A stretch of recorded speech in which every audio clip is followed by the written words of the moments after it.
Hello, dear listeners, and welcome back to How You Been? A limited series podcast that Grace and I are doing, which is sponsored solely by DoorDash. DoorDash, if you haven't used, is a super convenient app that brings food and even grocery store items now directly to your door. And today we are bringing directly to you a lovely, fun, hilarious interview with the one and only British mommy vlogger extraordinaire, Louise Pentland. She is a delight. She's aesthetically so wonderful inside and out. She's a mom of 2. She's got an engagement. She's got so many books she's working on. And she's got an incredible British accent, Yes. which you get to hear now. Enjoy this episode of How You Been with Louise Pentland. No, we got to ask Louise. Oh, how you been? Great. That was an incredible start.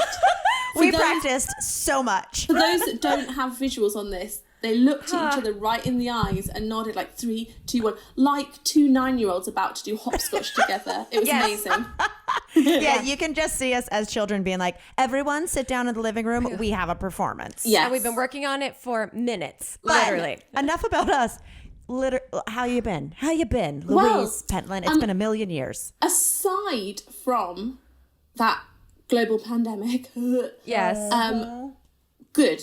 Actually, life has been, since we last saw each other, which has been like 5 years, that's half a decade. Yeah, truly. Wait, you were saying you were trying to remember the last time we all saw each other in person. Yeah. Do you remember it? Because I don't. I remember we did a video in some like randomly nice hotel in Beverly Hills. Yes, okay, so that was 2015. Okay. I don't remember specifics because I feel like we're often a little bit half cut at most things. Yep. You That's guys, why we love. That's why we love you, Louise. well, because you guys we are know that openly you half are. cut, and I'm more like, oh, not me. I'm so demure and brand safe. But then we know when you are because you literally slither up to everyone and you start doing like some whispers and you start doing some like cheeky little side comments at everyone. Yes. But that was the weirdest trip ever. Basically, I was going through a divorce, and Yes. I don't know if you've ever been, I think you have been through big breakups where you think, you know what I need? I need to spend a lot of money on a nice hotel and get away for 2 weeks and call it a business trip. And I just did loads of collabs. I was wildly in love with a terrible American man who I thought was going to be, we all remember this. What a time. You know, this is, you went through your eat, pray, love. You went through your, I did. You know, and I thought bad American boy face. I did. And I thought I'll be different from all the other girls. But you know what? I wasn't. So I came home. I ate a lot. I went on Tinder. I met a man. 6 months later, I got pregnant. 4 years down the line, we're engaged. We've got a 3-year-old. We live together. I did not realize this is the your timeline. Disney fairy tale. I did not realize the timeline was this concise. Yeah. Yes, it was very quick, Mamrie. We call her our surprise gift. Yes. A surprise gift, absolutely. My favorite type of gift. Surprise. You're pregnant. That's what I call my period every month. I know. Yeah, exactly. Hallelujah. Gift. Oh, wow. Well, I'm obsessed with you. I feel like I've kept up with you via social media because you're like, I never go on Facebook, but when I do, I have worked it to where you are my algorithm. Yeah. Oh, do you mean like personal Facebook? Because I think we're personal. Personal Facebook. So I get the real, the download, but Grace is catching up. I've been catching up on your Instagram because you are the one that introduced me to the absolute tragedy and saga of the side part versus middle part, Gen Z millennial Oh my God. debate for the ages. Yeah, because you got me good because I saw your video where you are an incredible actor and you really started it like this was, you had something planned that you were going to post, but Like an you've been apology sidetracked video by something you almost. have to talk about. And I was like, oh, what happened to Louise? What's going on? happened? And then you told me the actual tragedy of what's happening. And I was on your side start to finish. For those that don't know, and I hope that everybody listening is sat down, you might be exercising or something, but I suggest you stop immediately. Apparently, and I call that this is wrong, side parts are not cool. And for a while I thought, okay, I can adapt. I'm young and adaptable. And I did a middle part and I looked fucking horrendous. Yes. Same. It just didn't look right. It looked a cross between desperate 70s throwback and boiled egg. It wasn't a good look. And then it gets worse. Because so basically, I've hired a new member of staff and she is wonderful. She's lovely. She's 23. Yeah. She's a bit savage. Like, I'm doing a big giveaway soon. And I said, I bet everybody would like my Gucci bag. I could get that. And she looked at it. And yes, it's a slightly older model. And she went, do they even make that one anymore? I was like, oh, gosh. Wow. But she said skinny jeans, not in. Are done. So I bought mom jeans. I mean, they should fit me perfectly because I am a mom. Right. And they did not. They looked like, when you see, like, from the olden days, when you think of men in New York working on engines and they've got big baggy jeans, that's what it looked like. But and I don't know if you're familiar with this word. I don't know if this word transcends the ocean, but I have a very sizable gunt. Are you familiar with that? Would that be I know fupa? Tim Gunt. Would that be? No, it's this Make it work. Tim Gunt. It's like this bit of your tummy. You don't have that because you're both slim. But I have to tuck that into things. And in mom jeans, it's hideous. There'll be people listening that are like, yes, I know the pain. So see, but I'm a big fan of high-waisted jeans to be able to cinch everything in. So for me, my biggest fear is that people are going to say low rise or back. Right. That's my biggest fear. At the back. We used to do that the whale tail. Up. Oh, when did with a gem? Yeah. Did you ever have those thongs that had a little gem at the very top? So you could be like, look at my cheap plastic gem. Right. Look at my. It was called a whale tail in the back. Whale tail. A whale tail, because the thong coming up looked like a whale tail. God, what an offensive term. Whale tail. I know. And also, like, it's hard to criticize the Gen Z situations because we equally have terrible things. But in terms of like the wide leg mom jeans coming back, I just go, why not go sweatpants? If you're going to go for a more spacious and comfortable pants situation, why make it denim? Right. I think we just gotta do what we want to do, because I did the middle part last week, and while I thought it was fine, I put it on my Instagram story. It was filled with people just being like, "That's a no, no way, that's a no." But I truly did feel like when I moved the part, it was like, insert creaky door noise, my forehead grew 2 inches. Yeah. My hair doesn't want to do it. The follicles now just grow like that. Yeah, I have a calic right here. So it just looks like one scoop of a wave on one side. It just looks wrong. It looks incredibly wrong. It looks like I'm pranking myself. And I'm just thankful that we are both on the same side of history with this middle part versus side part debate. Absolutely. Also, we just don't have to do what they say because we've already earned our stripes. True. I used hair mascara in 2001, So I don't need to listen to somebody telling me to part my hair. I want to say, look, I've actually pushed 2 humans out of my vagina, so you don't get to tell me how to do my hair, Well, see, okay, I've got now the original I want to transition. golden play button, the original, the big one. This hair's done okay. Yes, exactly. Louise, you have been, it blows my mind because I always see you, we became buds at conventions, YouTube conventions, which is so funny because when I was talking to Louise to organize this, we were both like, oh, we just want to be in a badly lit convention center sponsored by an app that's only going to last for a year, dancing to Black Eyed Peas and drinking Fruit Loop vodka. Oh, I know. Those were the days. Sponsored ice cubes that are sponsored by Viacom, and you're like, great. Where are my fucking drink tickets? Give me the 18-year-olds drink tickets who aren't going to use them. And we always be the people that had all the tickets. So we'd be like, hey, we've run out of my 2. I need 400 or 500 more. Right, exactly. But I was thinking about it because we became friends there, and it was like, oh, right, Louise is a fucking mom. I've met your daughter once when we came to London to do shows or probably just to drink and flirt with boys. But you have now, how old is your oldest? You have 2 daughters now. Yeah, so Darcy will be 10 next week.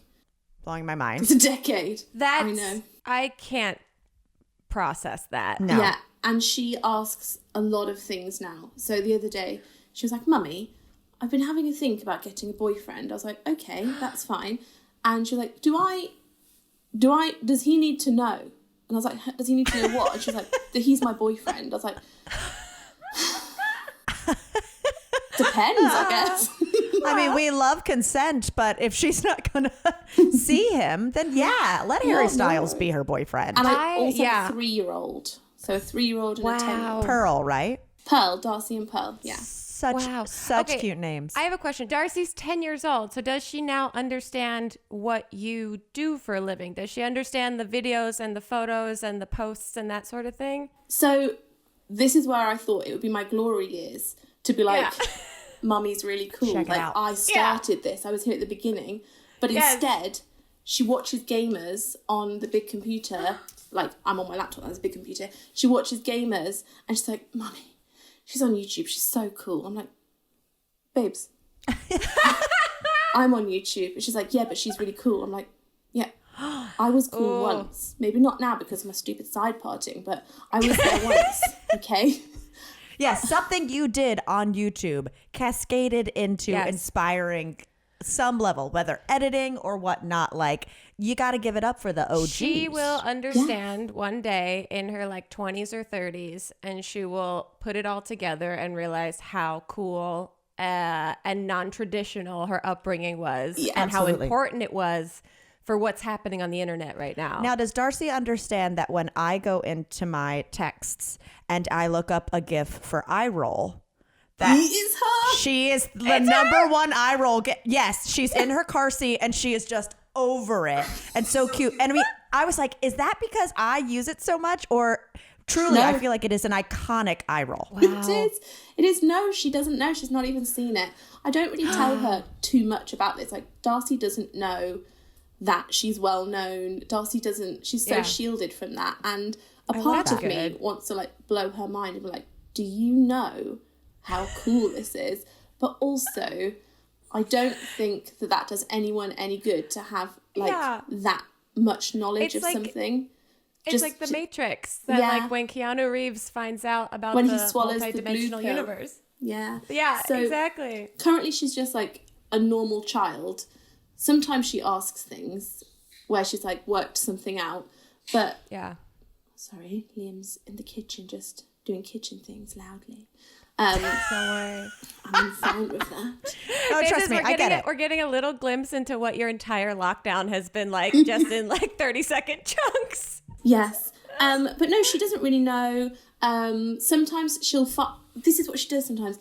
She Google image searches words and then finds loads of pictures. So once she Google imaged me, because she was like, I want to see pictures of Mummy. And she was like, what's this? What? And I was like, oh. On the red carpet? Yeah, she was mind blown. But then also, so she has that sense where it's really amazing to her. But then she also has this sense of like, I don't know how to describe it. Like, she just expects things to be amazing. So I'm going to do a massive name drop now. I'm not being a bellend. It just do it. We love a name drop. I was once on Zoom with Kate Middleton, just as you do. Yes. And she walked into the room and she was like, and then walked out. And now every time I have a Zoom, she's like, is it Kate? I'm like, not today. She's going to walk in on this and be like, who are these losers? Yeah, I want the Kate Middleton filter back on, Mom. I don't like these two. Yeah. Wow. Okay, well, we have to also get into, because I could shoot the shit with you about all the ridiculous times that we've had. I want to know about all the writing that you're doing. You have this incredible book deal that's happened, and it's like a trilogy or like a 4-part. Well, how many books have you written? Like, Mum Life was book number 5. Holy shit. I know. God. They make me do one every year. You lucky ducky. It's great. You deserve it. Thank you. So I had a blog. So all of this started because I had a written blog before YouTube. Right. Yes. And I just used to write my little musings. And then one day, I was really, really famous on my blog. I had 35 followers. So hell yeah. Sprinkle of glitter? Yep. Yeah, the old sprinkle of glitter, yes. Mm-hmm. And then one of them said, could you make a YouTube video talking about what you're writing about? And I was like, yeah, that would be good because that would support the blog. So I'll do that and it will kind of drive some traffic over to the blog. That was the thinking. Like, this is when I was a receptionist, so I didn't think this would go anywhere. Right. So I did that. YouTube took off, but I carried on blogging. And then a publishing company approached me in 2014 and said, could you write a book kind of like your blog, but like a girl's guide to life for teenagers? And this was back when people were doing YouTube books. So we all had to grit our teeth while people were like, it's not a real book, it's a YouTuber book. It's like still on pages though, isn't it? It's in a bookshop, isn't it? In a bookstore, baby. I wrote all the words in it. Yeah. Looks like a book, sounds like a book, it's a book. Feels like a book. Feels like a book. Pays like a book. Anyway, so then that did quite well and we were really pleased with that. And then Maddie, do you remember Maddie, my old manager? Long blonde Maddie, beautiful Maddie. Very vaguely, yes. I was very drunk at conventions. She just had FYI. a baby this week, by the way. She just had a baby called Gigi. Yeah, I know. Cute. Amazing. It's such a beautiful name. Anyway, so she said, why don't you write like a novel book? Now, I feel like enough time has passed now for me to tell you the real story about this, because in interviews I've always given like the diplomatic version. The diplomatic story. Give us the dirty version. The British tea, baby. So the diplomatic version is, I feel really nervous. So drink that amaretto. Yeah. Drink that amaretto I saw you pour. So I always say, I read a lot of books and there was never a book about a single mum struggling. And I wanted to fill that void and have something for the other single mums. Because by this point I was divorced, I was single, yada, yada. Right. That's not untrue, because that is still the case. However, that's a very pleasant, description. But I can see that there might be some depth and some grittiness behind the scenes of this. In the book, there's a gentleman figure, and I use the term gentleman very loosely, and he toyed with the single mum, and he made the single mum believe that she was special to him, even though he never really valued her properly. Ooh. And obviously that's no one to me, but if it had, I'd really want to get revenge on that man. And the best form of revenge is success.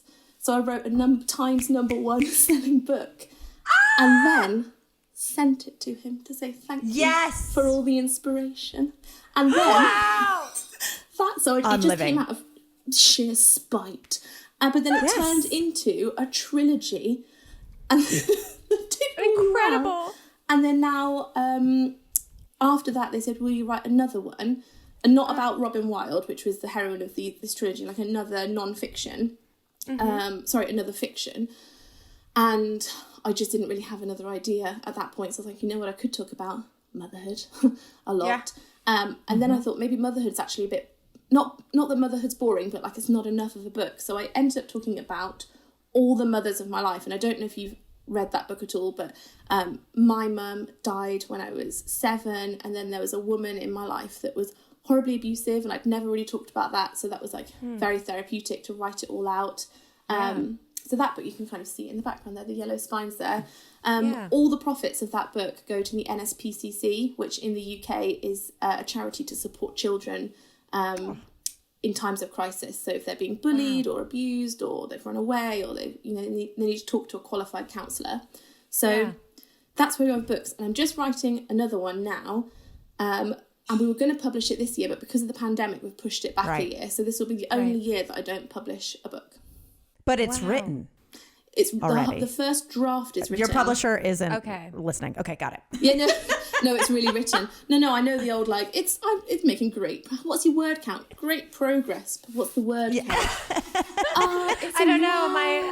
I don't have my laptop on me, so it's around 50,000. My word count broke. I can't tell, but it's a lot of them. It's a lot. Ton of words. Ugh. Do you ever get home from a big old journey to the grocery store, gonna cook an amazing meal, and realize you forgot the one ingredient that you need to finish it? Well, no worries, because now DoorDash can bring those ingredients straight to you from the store. That's right. It's not just delivery from your favorite restaurants, chains, and local favorites. You can also get snacks, drinks, and household essentials in 30 minutes with DoorDash. DoorDash connects you with the restaurants you love right now, right to your door. Ordering's easy. You open the DoorDash app, choose what you want from where you want, and your items will be left safely outside your door with contactless delivery drop-off settings. They've got over 300,000 1,000 partners in the US, Puerto Rico, Canada, and Australia. And you can support your neighborhood go-tos or choose from your favorite national restaurants like Popeyes, Chipotle, and maybe Cheesecake Factory, which I'm not even gonna lie, I ordered a couple days ago from DoorDash, and it was like I was being reunited with an old friend I hadn't seen in a year. So for a limited time, our listeners can get 25% off and 0 delivery fees on your first order of $15 or more when you download the DoorDash app and enter code HHYB. That's 25% off up to a $10 value and 0 delivery fees on your first order when you download the DoorDash app in the App Store and enter code HHYB. Do not forget, that's code HHYB for 25% off your first order with DoorDash. Subject to change. Terms do apply. Okay, so books. But so you just announced you're going to be doing 3 more, which means, well, right? Mom Life was part of that, right? Yeah, I don't know that's been announced. But I am on your doing it. On She your read it. Wikipedia page, it says that I don't write that. You know that we don't write our own Wikipedia pages. I don't know. Definitely that for don't sure. choose the photo. Yeah, God, that's no. for sure. No, that you have a 3-year portfolio of books written coming up, including your memoir on motherhood, and then an adult fiction book, and then 2 children's books. Oh, well, yes, that's true. I didn't know that was... Okay, great. Thank you know gosh. that.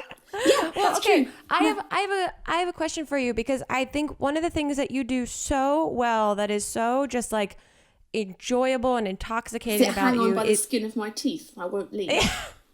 well, no, that you are incredibly transparent in your world, and you take things that have happened to you that aren't necessarily the happiest things, and you are able to like navigate them in a way and then show them to people in a healing sense for yourself and for everyone that either watches you or reads your books. Do you have like a boundary on your private life? Yes. Do you make sure that you keep some things for yourself as well? Yes. So people say this a lot. They say, oh, Yeah. you share everything online, or what's it like to put your whole life online? And I always say, if you as a content consumer feel like you have everything, then I'm doing a great job, because actually you probably only put about 30% on. It just feels like more, because when you drop a huge thing like grief, well, that happened when I was 7 and now I'm 35. That's not something that's happening in my day-to-day life, but it feels like that takes up a lot of space on my platforms if I talk about that, or motherhood takes up a lot of space. But no, I think over the years, and I think you guys will understand this too because we're in similar positions, over the years, 1 out of necessity and 2 out of health, I've pulled back so much. If I go back and watch my old videos and think, wow, I am just sharing like 80% Everything. here, whereas now I don't share my relationship with Liam. Like, people know I have a fiance, but he would never come on a podcast like Sure. that. Was saying that he's been on 1 podcast episode with me, but it's not the Louise and Liam show. Right. I don't daily vlog. I don't even weekly vlog. I don't share much of the children. And it's the little things I don't share, like a popular video theme is like what I eat in a day. It's like, I would never want to share that, because I feel like I'm just opening myself up to, wow, there's a lot of beige food, you know? I'm a firm believer in don't air your dirty laundry. So I've never and will never share details of my divorce or friendship breakdowns or anything like that, because I just know from being online for all this time, I know that what you put online is there forever. You can't get that back in the bag once you've said it. And I think that you have to be really almost strategic in what you share, because if you share too little, people will fill in the blanks for you with their assumptions, which are never completely correct. But if you share too much, then you basically, it's like walking around naked saying like, please, like, shoot your shot. Like, what about you guys? Do you feel like you share less now? No, I respect that so much, and I'm always fascinated by that. It's been like the kind of question I've been asking everyone that we've been talking to, because I do think that is the hardest part of existing online for the last, decade or however long it's been, is understanding that there is commodity in like giving your life away to the internet, selling your soul. Like, the way I watch reality television, so like I get it. Like, I am also interested and invested in people's like private lives, but at the same time, it is so unhealthy to put everything out there and know that you can never take it back. And so I've learned, that I'm much more conscious about how much I put out there, and kind of like what you're saying, that like knowing if you put something kind of big out there, that's enough. And you don't need to fill in all of the specifics or details around things. And I think also, you know, like we've been comedians first, so we get a bit of a shield of like putting comedy out versus like our personal lives as much. Totally. I don't ever want to air my dirty laundry, but I am kind of like, you guys are so lucky you get to see my clean laundry. I mean, because it's rare, you know, that I do laundry at all. So I feel like you're the same as us, where you have opened up very personally, which like Grace said, I feel like it's an incredible like healing tool to people who read your work and watch you and are invested in your life as much or as little as you show. But really, you are front facing joy. Yeah. And like people come to you to feel really good. And so I feel like it's a part of your responsibility to not show everything, because people come to you for escapism. Yeah. So you're so right. And in my office, I'm that person. I have an office. I'm sure I'm glad I started renting that during a pandemic. Getting full use of that every day. But we have a sign up that's our North Star, is to inspire and uplift women to feel fantastic every day. So everything has to be audience first. I think that it's really easy in the world of influence, which I hate the term because we didn't call it influencers. They called it that for us. But if you are going to be an influencer, you need to think, who's your most important person here? And it's not the brands that give you the money. It's your audience who listen to you. So if I ever do share anything personal or hard or challenging or something that might kind of trigger a really emotive response in someone else, I won't share it until I'm over it.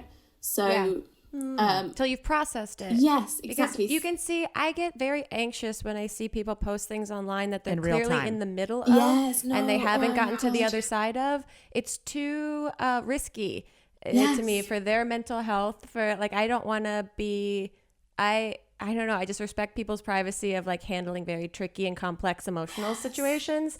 And the internet has kind of afforded people or rewarded people who just put it all out there. So it's hard to put up the boundaries and know that that's as important. Yeah, almost to the point where it's like, if you're watching a dramatic show, or I know personally, like I can't stand shows now that come out as an actual show weekly.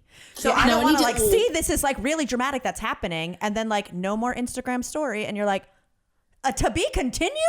Like this is real life. I want to binge watch this. Yes. And a great way to do that is to take these situations and put them in a book, because books take forever. So if you regret writing that, you have a length of time to bail on it. Well, okay. I have a question too for you, Louise, because you mentioned earlier that you just hired a new person on your team. And that you have this motto for your work, that it's uplifting women every day. And I think that's so beautiful to be able to kind of like make that clear, intention for yourself. It helps you from all the chaos of like what you should be doing and trends and blah, blah, blah. Don't start with the trends. The trends are what haunt me. They haunt me. Well, okay. First question is, what are your qualifications to bring on a member of your team? Are you looking for a certain type of person? Are you just kind of like, you'll know it when you feel it? Are you looking for a job? Because I feel like I was going to say, come on. If you need me to turn one of your movies into a screenplay, you let me know. I mean, turn one of your books, you let me know. She's great at it. I would love that. We should. Yeah, what's your empire? What's the boss, Louise? I think that the boss, Louise, is, well, I don't know. We should ask some of my employees and see if they are like, yeah, she's really great. Kind of like shaking. I like to think that I'm nice, and I remember all too well being a low paid receptionist and hating my boss, and I never want anybody to come to work and feel like that. I also think you have to lead by example. So if I'm happy to rock up at 10 a.m, then I have to let everybody else rock up at 10 a.m. I can't be like, you be here for 8, I'll be here at 10, because that's not cool. I think you get more out of people if you're just nice and chill and fair with people. But also I've learned over the years of having some not great experiences, practical things like put everything in writing, have a watertight employment contract that is good for you and good for them. Have a company policy and give it to people on the first day so that you can say, this is what I expect. This is important. Smart. And like 5 years ago, if someone said, what's your company policy? I'd be like, I don't know. Have fun. Have a great time. Be a baller. So Baller. You know what? Life is so short and fleeting, and I don't want to look back on my life and think, oh, those were stressful days in the office and everybody around me was stressed.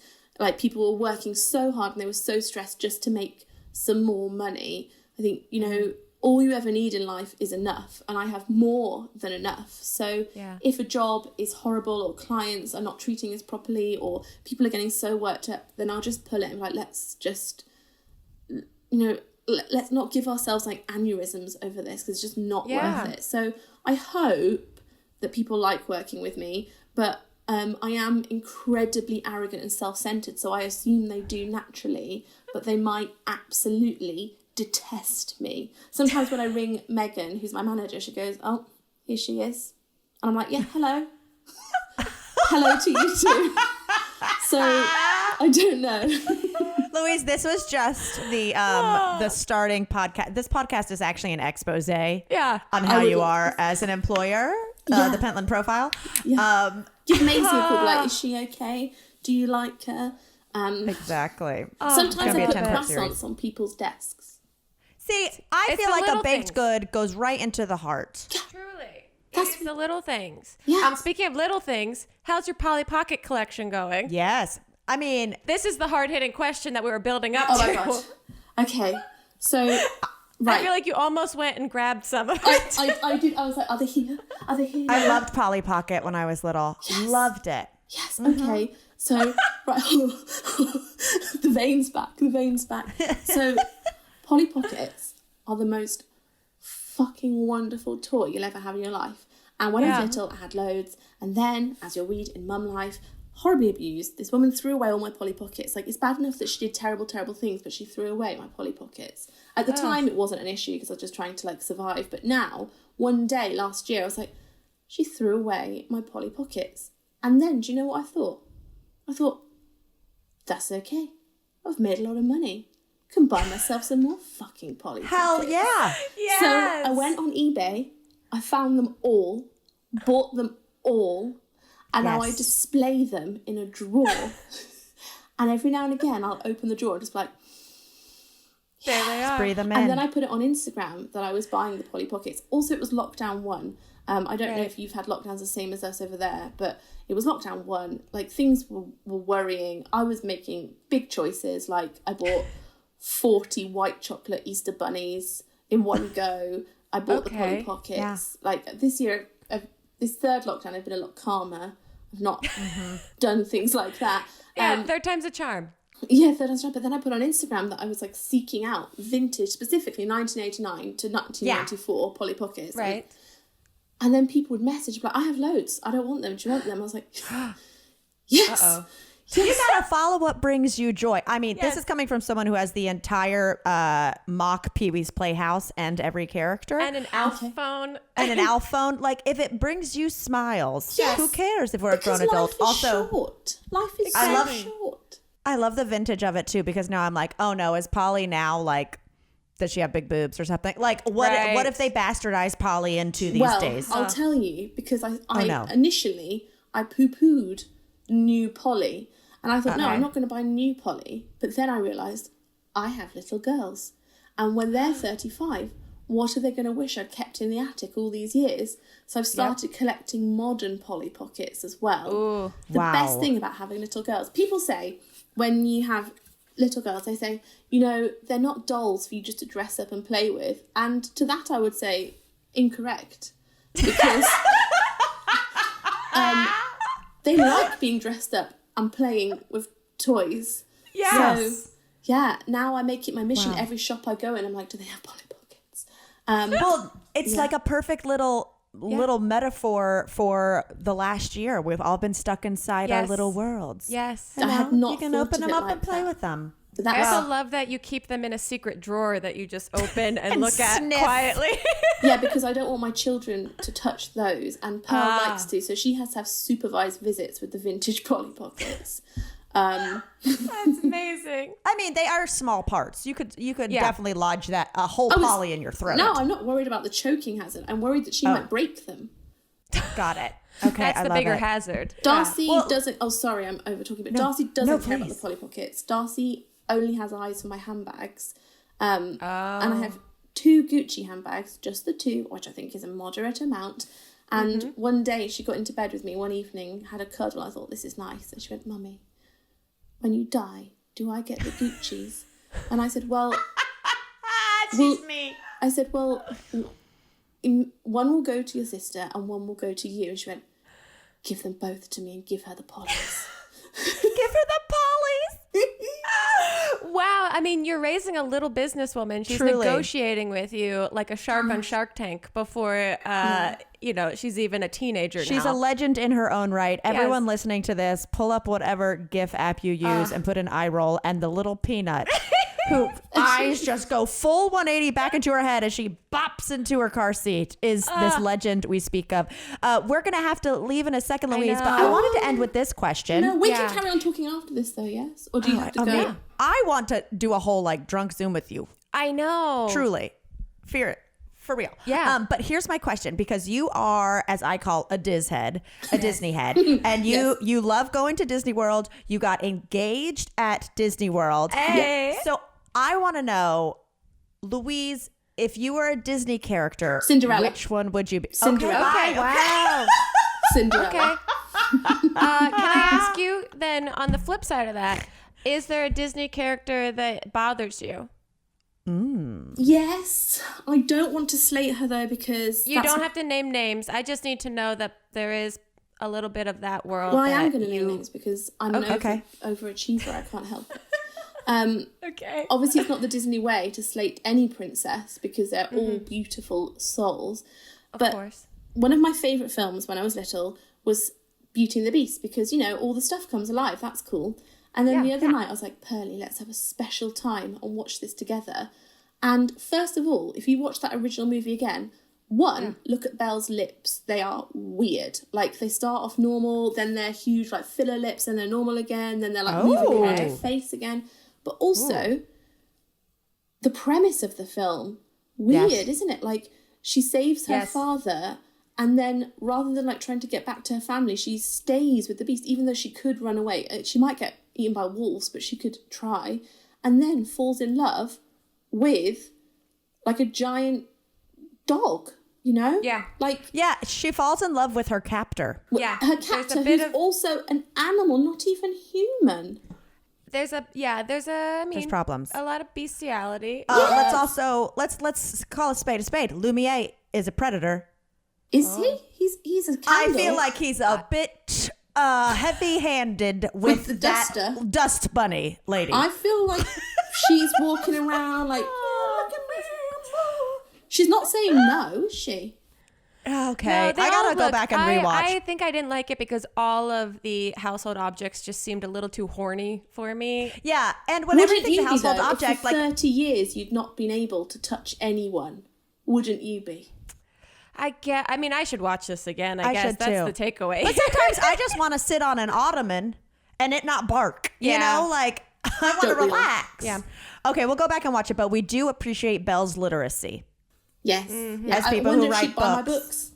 books. One can hope. Louise, we love you so damn I much. know. We could talk to you for literally hours and hours and hours, and I feel like we only scratched the surface of catching up and hearing how you've been, but this has been so fun. When, your Mom Life book is out already for people to be able to go purchase and read. Yes. Paperback. And then what else can people go check out for you or will be happening in the future or can you not talk about anything? I do have something coming out in the summer, but I think that will be a UK only thing, unfortunately. But if I'm really honest with you, it's been a long time trying to cling on to any kind of social presence. So if anybody would just follow me, I'd just appreciate it because, times are hard. I'm not making a, Instagrammer chooses my day video. I'm not wearing a side part, so any help I can get, I'll take at this point, you know? We love Wonderful. it. We love that honesty. Thanks. So it's at Louise Pentland,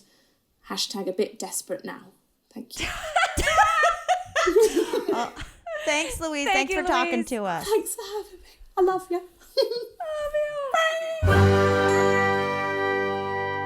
Well, that was delightful. So delightful. I am going to be speaking in a fake British accent for the rest of the day, which makes me think, let's order some pub food. You want some fish? You want some chips? Yeah, give me all the vinegar. I'll order it on DoorDash. This was so sweet. I hope you guys enjoyed it. And we'll see you guys next time on another episode of How You Been?